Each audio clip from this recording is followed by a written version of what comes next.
You are listening to the Heartland Author Podcast. I am Aaron Apollo Camp. A while back, I was scheduled to interview retired private investigator and mystery author Laura Burke. However, on the day I was originally scheduled to interview Laura, she had to be hospitalized.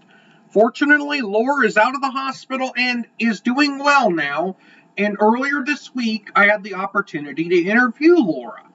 Due to an audio echoing issue with the interview recording file, this interview has been reconstructed using re-recordings of my questions and comments and Laura's answers from the original interview recording. I'm here with Laura Burke, who is a mystery author and former private investigator. Laura, welcome to the Heartland Author Podcast. Thank you so much for having me. And I do apologize for being in the hospital when we had our scheduled meeting before. Ooh, what were you in the hospital for? I had a very severe muscle spasm in my back that I couldn't get rid of. Oh, I hope you're better. Oh, much better, much better. Now feel free to introduce yourself to our listeners. Well, my name is Laura Burke, and I'm a mystery writer for the past 10 years, and I kill people for a living. Not real people, but characters in your book. Correct. Last month, your book, The Toy Story Murders, was published. Without spoiling too much of the Toy Story Murders, what is that book about?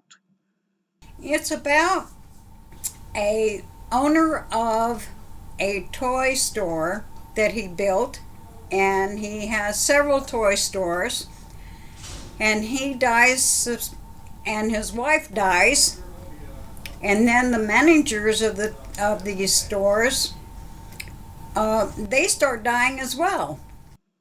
That's quite a scary plot line. Yes, it is. I can't tell you the rest or I'd give the story away. Without spoiling too much of Black Orchid, what is that book about? It's about an island that this gentleman goes to, and he just wants to get away from the hustle and bustle of the city and life in general. And he starts whittling out small animals off of the driftwood that comes up ashore, and he sells them to the store owner on the island, and he finds a black orchid on the beach.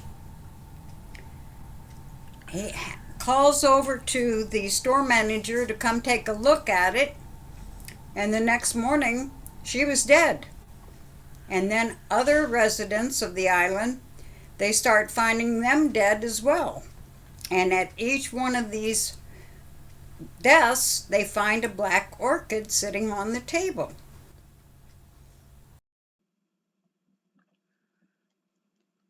Black Orchid was set in Watch Hill, Connecticut, which is a fictional setting. Is that correct? No, it's not fictional. There is such a place as Watch Hill. You've also written a series of books called the Masson Mystery Series. Is that correct? Masson, Masson Mystery Series. It's a private investigator, and he's hired to find killers that are on the run. As you may well know, in my research, there are to date 250,000 cold case murders that have been unsolved. And that's as of 2023.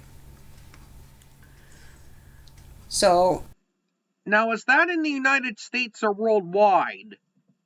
No, that's just the United States.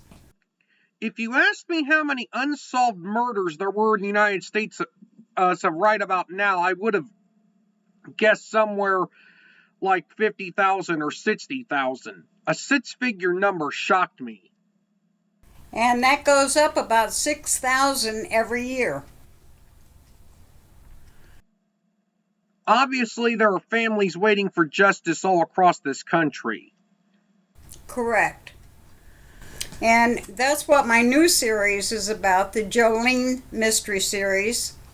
Jolene is a private investigator that hooks up with the FBI, and they have hired her to help them solve some of these unsolved murders.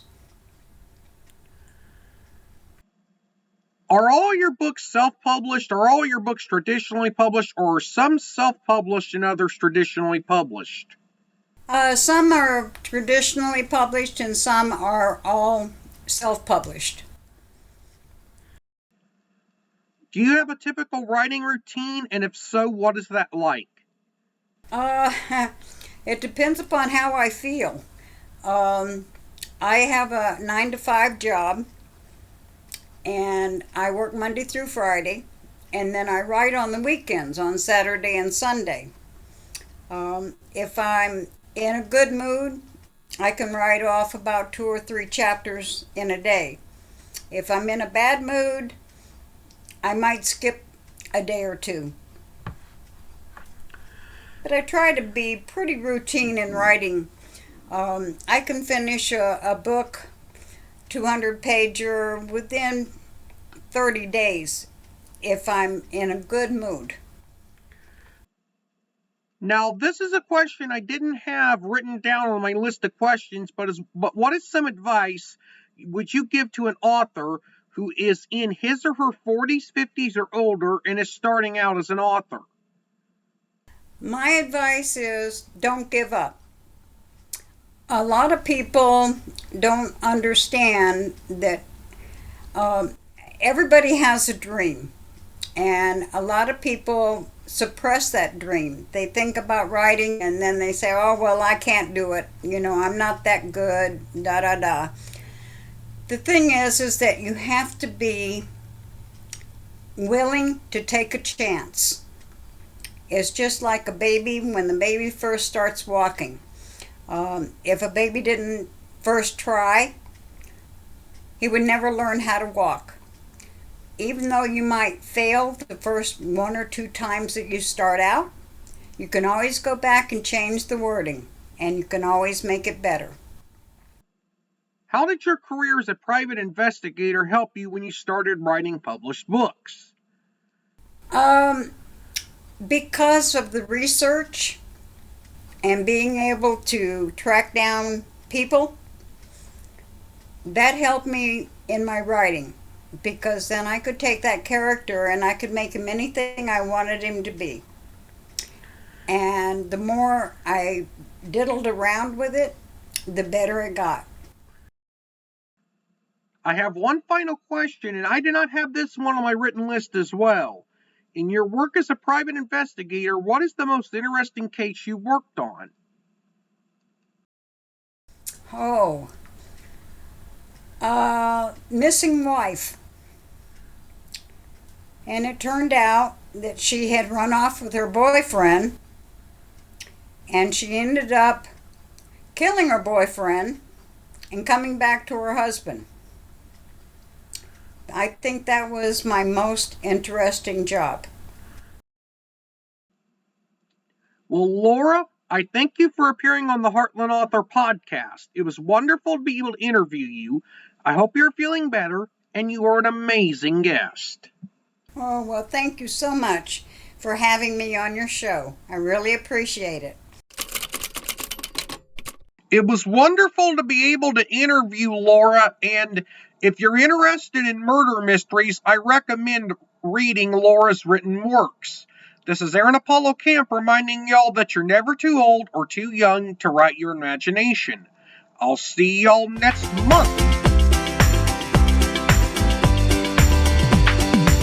You can learn more about me and my book writing projects at campaaronapollo.wixsite.com/authoraac. You can follow me on Twitter and Facebook at authoraac and on Instagram at aacscribe. Copyright 2023, Aaron Apollo Camp, all rights reserved. This podcast episode is intended for the private listening of our audience. Any reuse or retransmission of this podcast episode without the express written consent of the podcast host is prohibited, except under fair use guidelines. Royalty-free music and sound effects obtained from https://www.zapsplat.com.